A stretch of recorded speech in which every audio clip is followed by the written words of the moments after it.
Thanks, Dave. Shabbat Shalom, everyone. Chag Sameach again. And today, like we've talked about, is the 8th day. And the 8th day of Pesach is a good day for us. Why? Because in the mystical Jewish tradition, the 8th day is the day of Mashiach. It's the day of Messiah. And in the Passover story, we have just come through the Red Sea. So our Haftorah reading that we had today is reflective of the days of Messiah when the lion and the wolf will lay down with the lamb, and beautiful passage that we had today. And it's a wonderful tradition for us to borrow. And a number of Messianic Jewish groups have actually put together a Seder meal of Mashiach, that models after a Seder meal the 8th day in the afternoon that would look to the Messiah, where we retell the resurrection of Yeshua. And we've done this a number of times in our community. And I think it's a wonderful thing, even a critical thing for us to retell and to bring Yeshua's story of his death, burial, and resurrection into our calendar experience. And this is a great way to do that. So today what I want to do is something a little bit interesting. I want to look at the story of Yeshua's resurrection, but looking at different places in the 4 canonical Besorot, the Gospels, if you will, where they seem to contradict each other about the resurrection.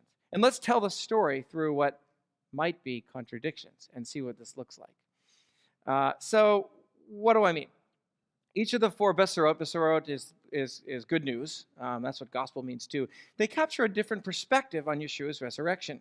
Someone once came to me and said, the resurrection isn't true because the Gospels contradict each other when they tell the story.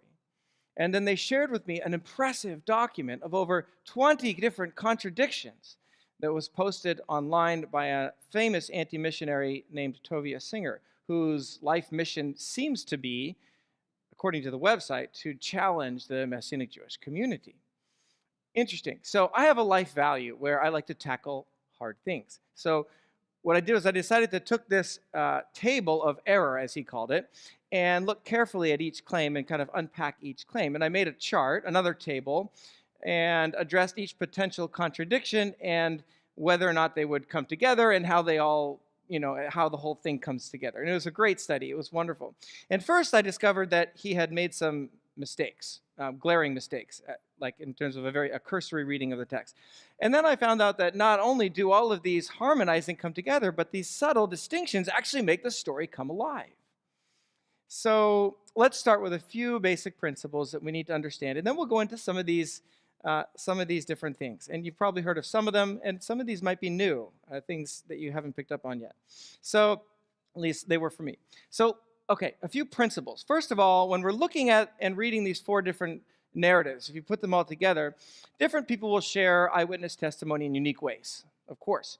And there's a few reasons. One, complexity of history. So complex history. Real life events that involve lots of people often have several interactions going on and activity that happens at the same time. So 2 things that might seem to contradict might actually be going on at the same time or at different times in the story. They might overlap. Second, details are sometimes assumed in these texts, which can make all the difference. Names, social customs, traditions. They just assume their readers know this because they're not writing for someone 2,000 years later. Order in the narrative.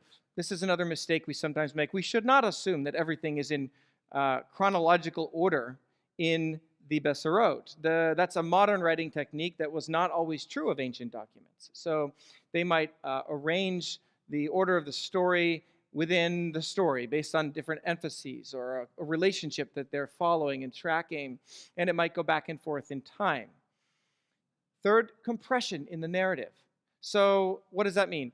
In the case of the Besorot, the writers are writing something that could be carried far and wide. It had to be portable. They needed to be able to move it. If you read through the book of Matthew, it takes you about 2.5 hours to read through the book of Matthew.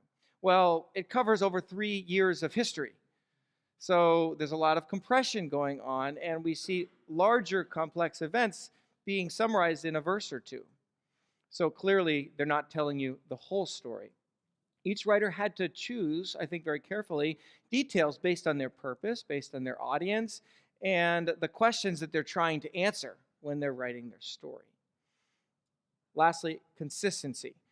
When we look at potential contradictions, we need to use the same standard across the entire Bible, because these happen throughout the entire Bible.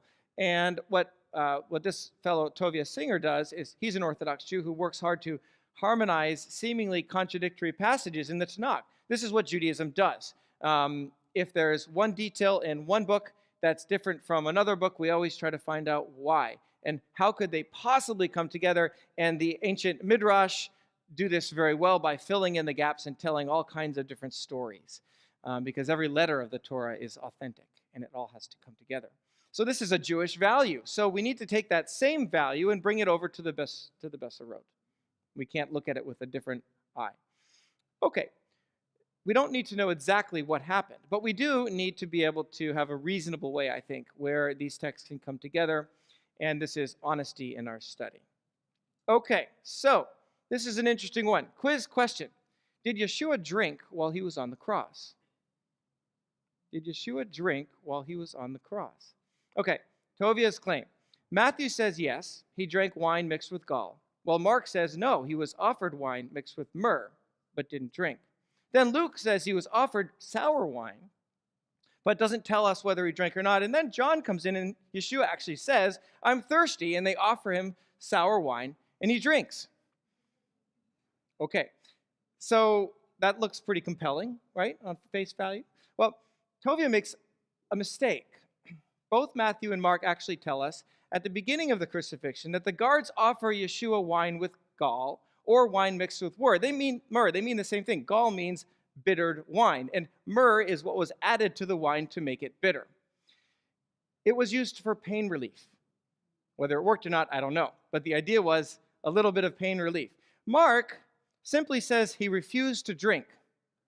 Matthew doesn't say he drank. It says the sponge was put to his lips and he spit it out. That's the same thing to me.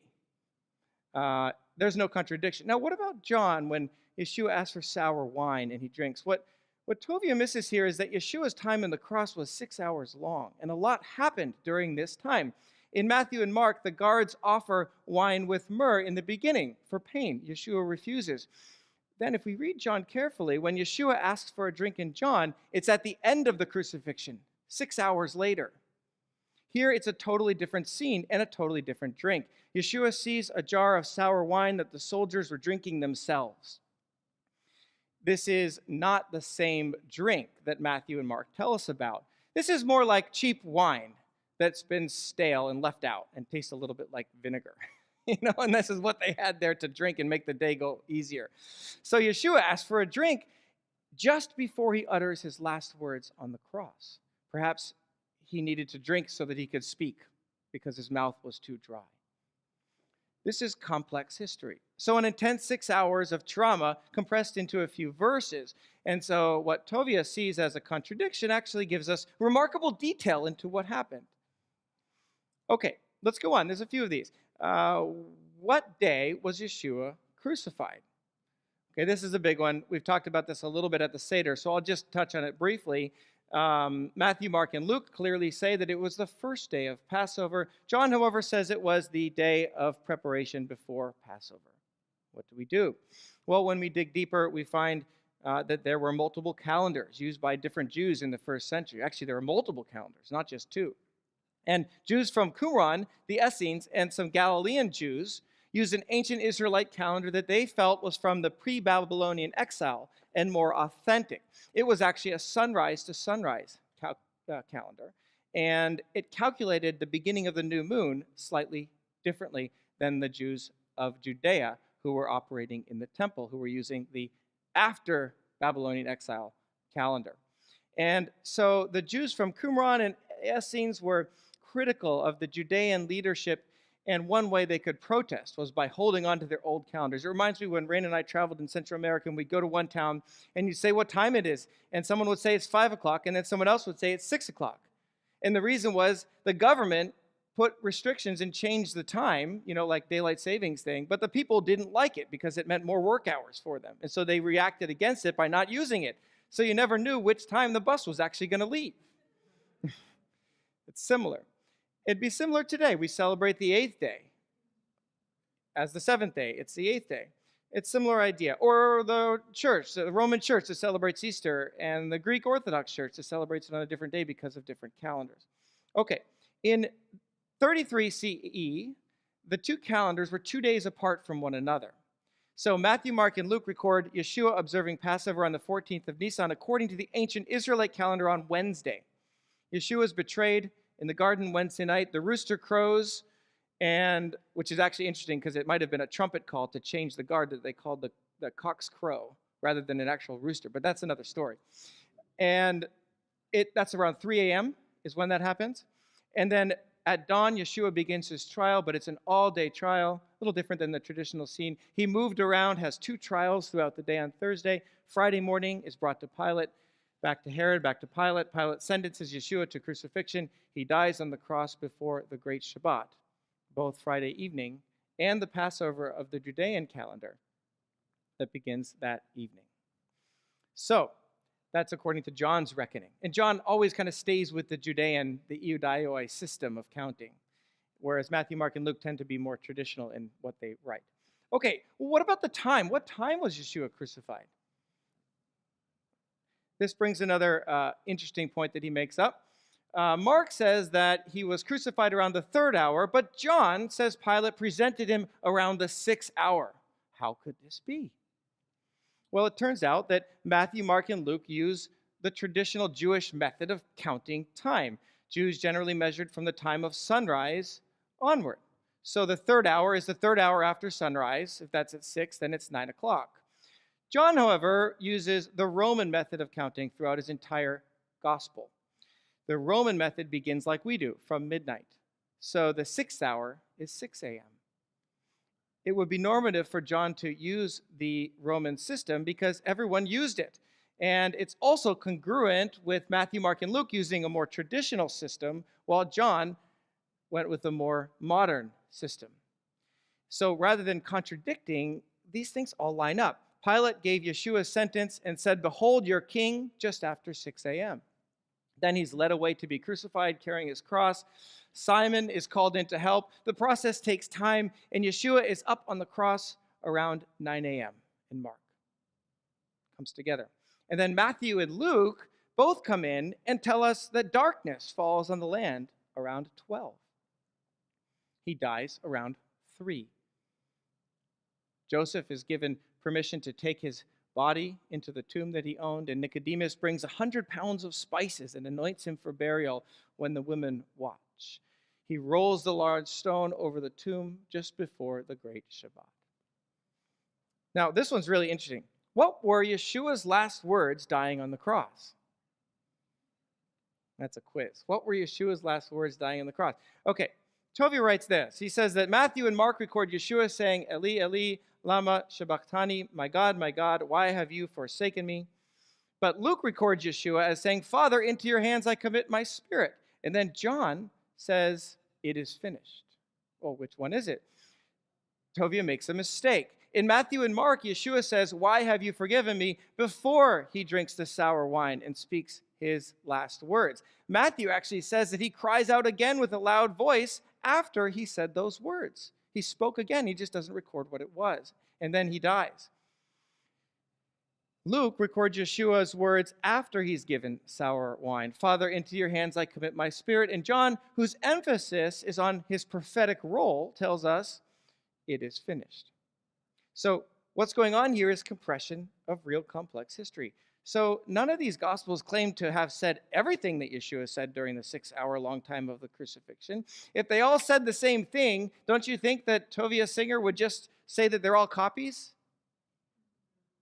You know? No, we have 4 witnesses who together give us these remarkable details. Yeshua says, my God, why have you forsaken me?" Later he drinks, and then he speaks and cries, "It is finished. Father, into your hands I commit my spirit."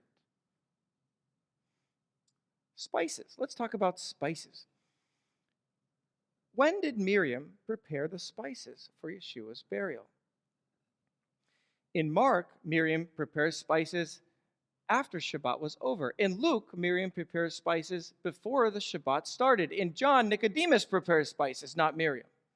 What do we do with this? Well, if you just look at the document, it sounds bad, but you look more closely, this is not a fairy tale. This is real life. So in John, we find out that Nicodemus brought 100 pounds of spices for the actual burial.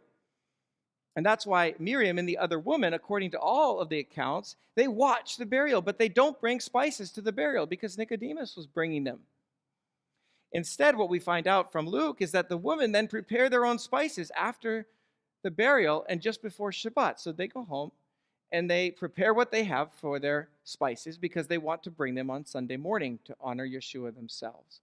Now, Mark gives us a little bit more information. Right when Shabbat ended on Saturday night, Miriam goes to buy more spices. Before Shabbat, the woman prepared what they had. Maybe Miriam felt that they didn't have enough, or she wanted to do something to honor Yeshua herself. So she runs to the Jerusalem market Saturday night. She buys some extra spices. Then they all go together Sunday morning. So we don't know exactly the details, but it all comes together if you look at it from a bigger picture. And what we're seeing is how life actually works. All right, this is interesting. Tovi asked, had the sun risen yet when the woman came to the tomb? Had the sun risen? Well, Matthew says it was toward dawn when they got to the tomb. Mark says the sun had just risen and it was early dawn. And John says that it was still dark when they set out. Is that a contradiction? No. Instead, these subtle differences describe remarkable detail. The woman rose and left their houses while it was still dark, just before daybreak. This is John's reckoning.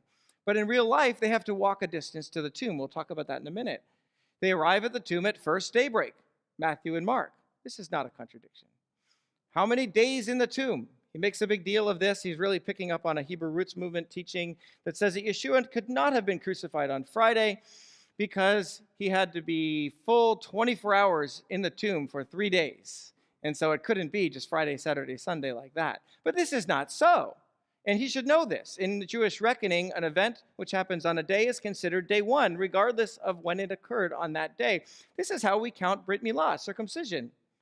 Day one is still day one, whether it's in the beginning of day one or the end of day one. And circumcision can happen any time on that day, as long as it's on the 8th day.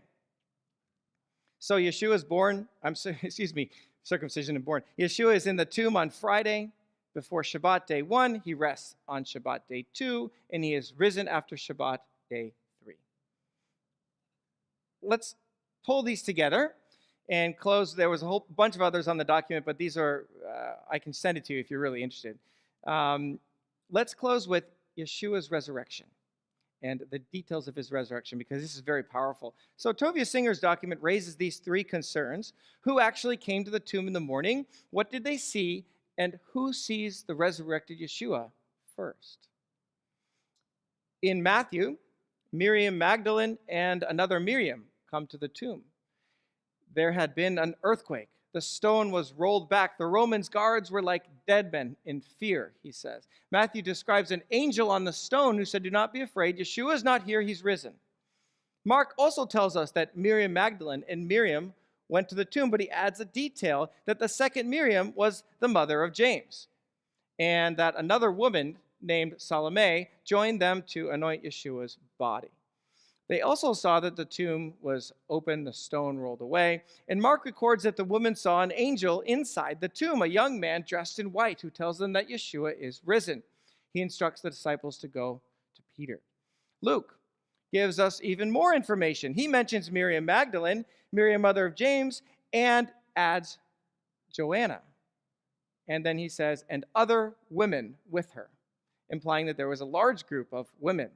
So they go, they see the open tomb, they have an angel experience, and then they go and tell the disciples. Okay, John focuses on an even more detailed testimony and follows Miriam Magdalene's story. He emphasizes how she gets to the tomb, doesn't see an angel, runs back, and tells Peter. John and Peter don't believe her. They run to the empty tomb, and they see the tomb empty. The burial clothes are folded, and they leave. Miriam has an experience where she sees Yeshua at the tomb.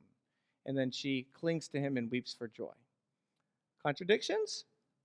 No. These are complicated historical events in real life involving a lot of people. So we're going to walk through this in just a moment of how these can come together. If this were a fairy tale, just put it this way, if this were a fairy tale, that's some of the claims, it's just a fairy tale, then we'd have one story with one hero. And the hero would not have been the women, who saw and believed while Peter and John didn't. We wouldn't see that. Imagine how many different moving parts there were in this epic drama this morning. We have 12 disciples, staying at different homes in the city. There are other disciples mentioned like Clopas and others. We have a large group of women who are all interested in honoring Yeshua after Shabbat. There's emotional chaos. There's trauma. There's intensity. And here's what's so powerful. When each testimony is brought together, the details of this important day come alive. So let's take a look at this. And I'm drawing from a book called The Easter Enigma, John Wenham, for this particular part, and bringing some other things into.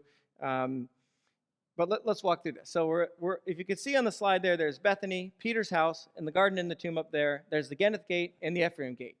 This is kind of the geography of the area. So first, Miriam Magdalene, Miriam, James's mother, were staying in Bethany. Sometime during the night, this earthquake happened that we hear about. The stone is rolled away, and while it's still dark, they walk to John's house, where Peter was also staying.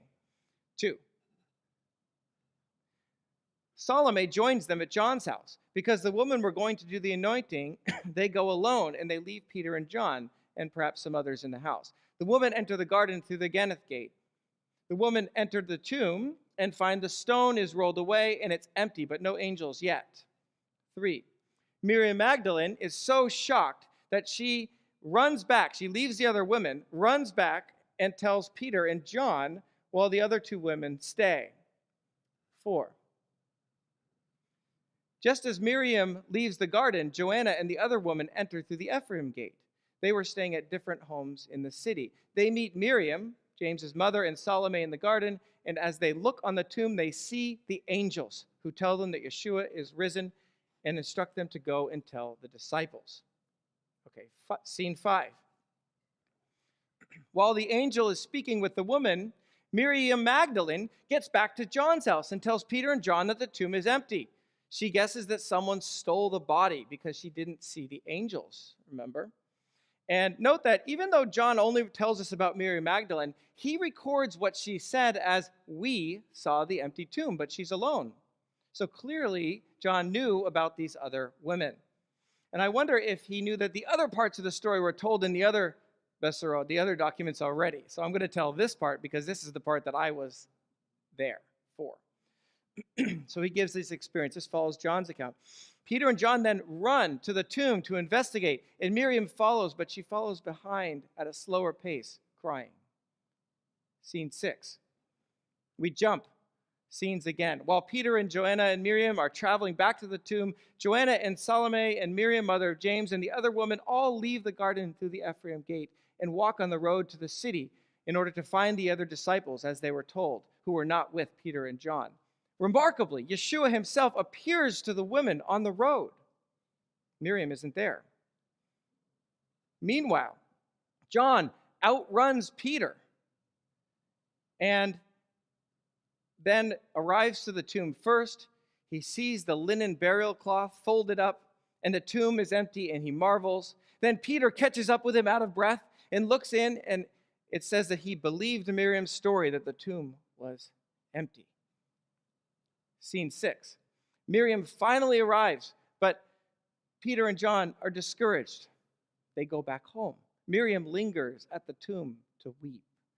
And while she's alone, 2 angels appear inside the tomb and ask her, "Why are you crying?" Then she sees Yeshua, and Yeshua says to her, "Woman, why are you weeping? Who are you looking for?" Thinking he's the gardener, she says to him, "Sir, if you've carried him away, tell me where you've put him, and I will take him away." And Yeshua says, "Miriam." And turning around, she says to him in Aramaic, "Rabboni," and she clings to him. This is John. Later, Miriam and the other woman tell the disciples that Yeshua has appeared to them on the road. Miriam tells that he appeared to her, and they don't know whether to believe or not. You see how much is going on in this morning. And we could turn these slides off. Professor Robert Newman has an interesting chart where he details the order of Yeshua's resurrection appearances in all four accounts, and I'll just summarize. He appears to the woman on the road in Matthew. Then he appears to Mary Magdalene at the tomb. Then we read in 1 Corinthians and Luke that he appeared to Peter. Later he appears to the two on the road to Emmaus, Cleopas and another disciple. Then with the 10 disciples, where he breaks bread with them, Thomas is missing. Then he appears again with the 11 disciples, and Thomas believes and says, "Oh Lord, my God." John tells us days later that he appeared to 7 disciples by the Sea of Tiberias after he told them to go wait for him in Galilee. Matthew tells us that while in Galilee, he appeared to the 11 disciples again while they were on the mountain. And this may have been the same time that Paul records Yeshua appearing to 500 people who were still living when he wrote the document. Yeshua had designated a place, perhaps on the mountain. Maybe it was the Sermon on the Mount where he gave that. And he came and he appeared to them. He appeared one-on-one to Jacob. Paul seems to say that he appeared to all the disciples individually as well. In Acts, we see that he appears to them again and instructs them to go back to Jerusalem for Shavuot, where the Spirit will fall. And then he appears to them for the ascension. And then, of course, as Paul says, one untimely, he appears to Paul on the road to Damascus. So at first glance, it might look as though Tovia Singer has revealed an impressive number of inconsistencies in the 4 accounts of the crucifixion and the resurrection. However, on more careful investigation, we see that the details fit together like a treasure map, and they strengthen and fill out his real-life, climactic, and decisive event in world history. And when we pull all the pieces together, as if we were a detective, we can recreate a complicated, intense real-life experience that is exactly what we'd expect to find with 4 mostly independent writers describing actual historical events that they saw. Even more, these collaborating details reveal the powerful shared story that wasn't mentioned. We can be confident that these 4 Besorot are eyewitness accounts telling of people who saw of these events, of real-life events. And we can be confident that Yeshua did indeed resurrect from the dead. That's good news. Because his resurrection means eternal life for those who trust in him, and the beginning of the great Jewish hope, the fulfillment of all things. Paul encourages us about the resurrection. Death is swallowed up in victory. But thanks be to God who keeps giving us the victory through our Lord Yeshua the Messiah. Therefore, dearly loved brethren, be steadfast, immovable, always excelling in the work of the Lord, because you know that your labor in the Lord is not in vain. Shabbat Shalom.